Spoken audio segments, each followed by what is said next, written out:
There was no warning, there was no inquiry, it just vanished. In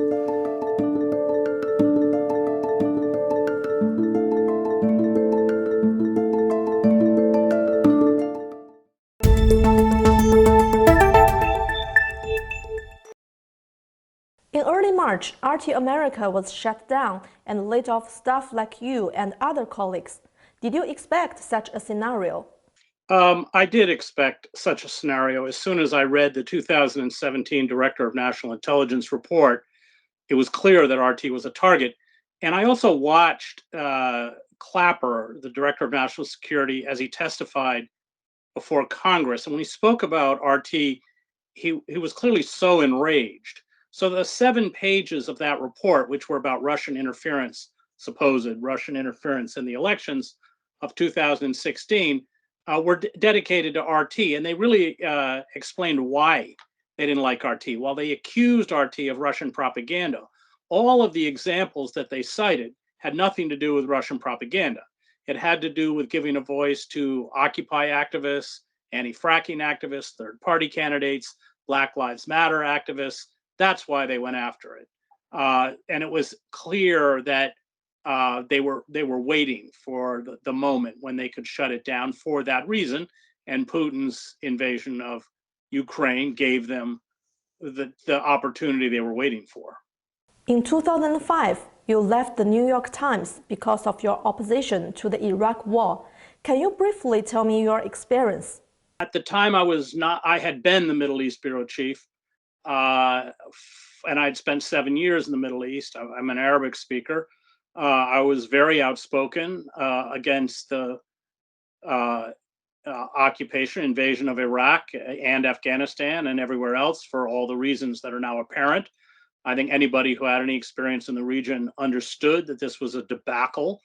And yet the hysteria, especially after 9/11, made any kind of discussion, even a discussion by those of us who had years of experience in the region, impossible. So I finally booed off of a commencement stage in Rockford, Illinois, and then the right-wing media grabbed that incident and just engaged in daily, hourly, really, character assassination. And the newspaper gave me a formal written reprimand under union or guild rules. You give the employee a reprimand for a particular activity, and then if they engage in that activity again under union rules, they can be fired. I left before I was fired, but my career was finished.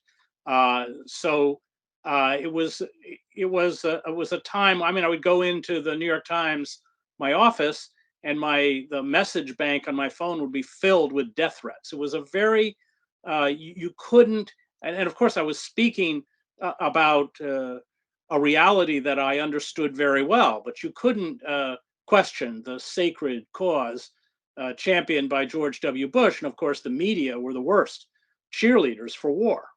You are anti-war and anti-imperialist. How are such voices marginalized in U.S. society, and why do you think they are important today? I think most Americans think NATO is a defensive organization. Well, that's laughable to anyone in the Middle East. They understand that NATO is a very aggressive force, which has expanded, of course, up to the borders virtually of Russia, breaking the promise that the Reagan administration, Margaret Thatcher, the German government all gave to Gorbachev, not to extend beyond the borders of a unified Germany. And then the Clinton administration promised they wouldn't station NATO troops in Central Europe or Eastern Europe. And then, of course, now we have thousands. So that's kind of all lost on the American public. And I blame the press for much of that. What do you think of the U.S. government and the media narrative that describes the current Russia-Ukraine conflict as a democracy versus autocracy battle?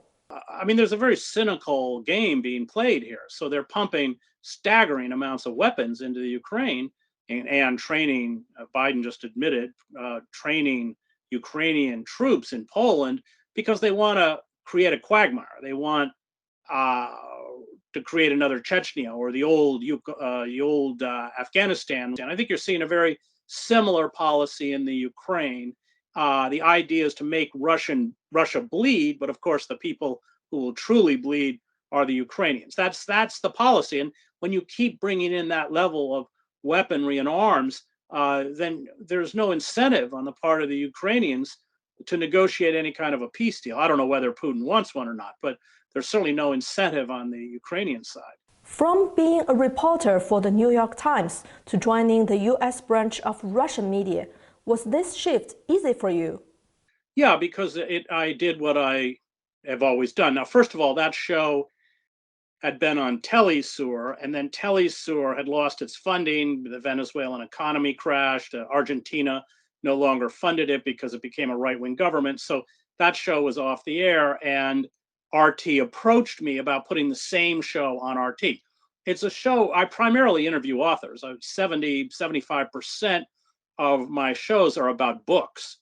I also interview intellectuals and Cornel West and Slavoj Žižek and Noam Chomsky and others. But I mean, it's a kind of show that should be on public broadcasting if we had a functioning public broadcasting system. And that's what I think is so egregious, that all of those shows are gone and none of them had anything to do with Russia. But many of them gave a voice to authors and critics of corporate capitalism and US imperialism. And that, of course, is why it's gone. They knew what they were doing. What is the biggest difference between working for the New York Times and RT? There's a big difference because in the show, it was an exchange of opinions. I was a news reporter, so there are very strict rules in American journalism about how to report the news, and you have to work within the confines. So I wasn't an opinion writer for the Times, so I wasn't. I spent a lot of time, for instance, in Gaza. The Israelis would bomb Gaza, often with fighter jets. I would go to the place they bombed. I would report the damage. It was news gathering. It was different from what I did on RT. So when I actually was at the Times and began to speak publicly about the folly of invading Iraq, I was stepping outside of my role as a reporter. I consciously was aware of that. So it was a very different kind of job. Recently, Russian President Putin criticized the West's cancel culture. We also see the US banned Russian media and US social media giants leave Russia. How does this cancel culture act contradict US freedom of speech, and how will it affect the war? So you're seeing that in terms of the way they denigrate Putin and denigrate Russia. And we saw the same thing in the Gulf War when people were also openly expressing racist comments to the French because they didn't support the war. So Russia has very legitimate grievances. Their country was almost, much of their country was destroyed in the middle of the 20th century with a Nazi invasion. They are quite cognizant that NATO, as people are in the Middle East, is an aggressive entity. It's not a defensive entity. I mean, you see it with the Taiwan and the South China Sea. I mean, provoking China.